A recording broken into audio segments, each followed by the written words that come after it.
പരിചയപ്പെടാം. ഇന്ന് നമുക്കൊരു പിക്കിൾ ചെയ്യാം. ഗാർലിക് പിക്കിൾ, വെളുത്തുള്ളി അച്ചാർ. അതിനുവേണ്ടി എടുത്തിരിക്കുന്നത് 200 ഗ്രാം വെളുത്തുള്ളി. തൊലിയെല്ലാം കളഞ്ഞെടുത്തതിന് ശേഷം ആണ് ഇത് 200 ഗ്രാം. അത് കഴുകി അതിന്റെ വെള്ളമെല്ലാം തുടച്ച് വൃത്തിയാക്കി വെച്ചിരിക്കണം. പിന്നെ വേണ്ടത് 2 പച്ചമുളക് ചെറുതായിട്ട് അരിഞ്ഞത്, വട്ടത്തിലരിഞ്ഞാണ്. ഇഞ്ചി അത് 1.5 ടേബിൾ സ്പൂൺ ഉണ്ട്, ചെറുതായിട്ട് അരിഞ്ഞത്. കടുക് ചെറുതായിട്ടൊന്ന് ചൂടാക്കി പൊടിച്ചതിൻ്റെ തൊലി കളഞ്ഞെടുത്താണ്. നിങ്ങൾക്ക് വേണമെങ്കിൽ ഇത് സൂപ്പർ മാർക്കറ്റിൽ വാങ്ങിക്കാൻ കിട്ടും. ഇത് 1/2 ടേബിൾ സ്പൂൺ ഉണ്ട്.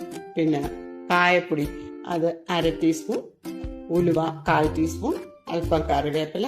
പിന്നെ വേണ്ടത് മുളക് പൊടി. സാധാ മുളക് പൊടി 1.5 ടേബിൾ സ്പൂൺ, കാശ്മീരി മുളക് പൊടി 2 ടേബിൾ സ്പൂൺ, മഞ്ഞൾപ്പൊടി 1/2 ടീസ്പൂൺ. ഇത്രയും കൂടെ എടുത്തു വെച്ചിരിക്കുകയാണ്. പിന്നെ വേണ്ടുന്നത് നമുക്ക് നല്ലെണ്ണയിലാണ് നമ്മളിത് ചെയ്യുന്നത്. നല്ലെണ്ണ 5 ടേബിൾ സ്പൂൺ, ഉപ്പ്, വിനീഗർ 6 ടേബിൾ സ്പൂൺ. ഇനി നമുക്ക് ചെയ്തു തുടങ്ങാം.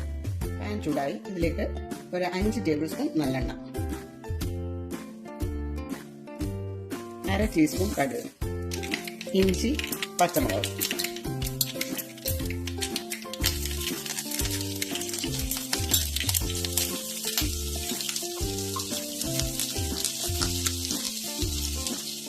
കറിവേപ്പില.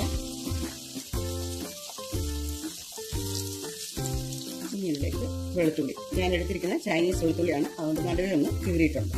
ചെറിയ വെളുത്തുള്ളി ആണെങ്കിൽ അതിൻ്റെ ആവശ്യമില്ല.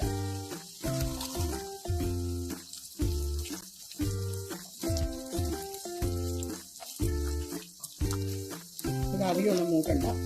ഒരു 2-3 മിനിറ്റ് ചെറിയ ഫ്ലെയിമിലിട്ട് നല്ലോണം മൂപ്പിച്ചാൽ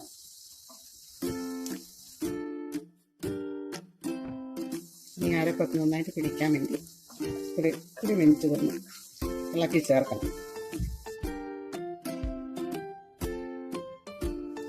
ഇനി ഇതിലേക്ക് വിനീഗർ 6 ടേബിൾ സ്പൂണാണ് എടുത്തിരിക്കുന്നത്.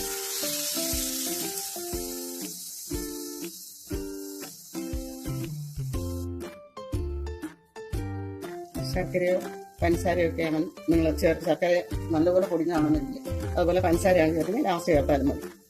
ഞാൻ ശർക്കര പൊടിച്ചിട്ടതിനകത്ത് ഒരു അല്പം കട്ട പോലെ ഉണ്ടായിരുന്നു, അതുകൊണ്ട് നേരത്തെ ഞാൻ ചേർത്തു. ഇനി ഇതിനകത്ത് ആവശ്യത്തിന് ഉപ്പ്.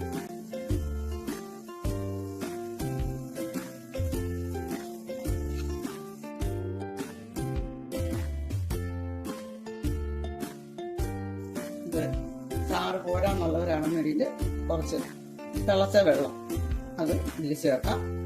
നിങ്ങൾക്ക് എത്ര ചാറ് വേണ്ടതെന്ന് വെച്ചാൽ അതനുസരിച്ച് അങ്ങനെ ചേർക്കുമ്പോൾ ഉള്ളത്. നമ്മൾ ചേർക്കാതെ പിക്കിൾ ഉണ്ടാക്കി കഴിഞ്ഞ് കഴിഞ്ഞാൽ കൂടുതൽ ദിവസം ഇരിക്കും, അത് ചേർത്ത് ഉണ്ടാക്കുന്നതിനേക്കാൾ, വെള്ളം ചേർത്ത് ഉണ്ടാക്കുന്നതിനേക്കാൾ. ഇനി നമുക്ക് സ്റ്റവ് ഓഫ് ചെയ്യാം.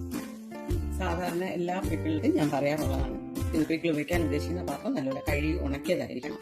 അതുപോലെ ഗ്ലാസ് ജാറിൽ വേണം ഇത് വെക്കേണ്ടത്, അല്ല പ്ലാസ്റ്റിക് പാത്രത്തിൽ വെക്കരുത്. നമ്മൾ വിനീഗർ ഒഴിക്കുന്നതാണ്. അതുപോലെ ഇത് നല്ലതുപോലെ തണുത്തതിന് ശേഷം മാത്രമേ കുപ്പികളിലേക്ക് മാറ്റാവൂ.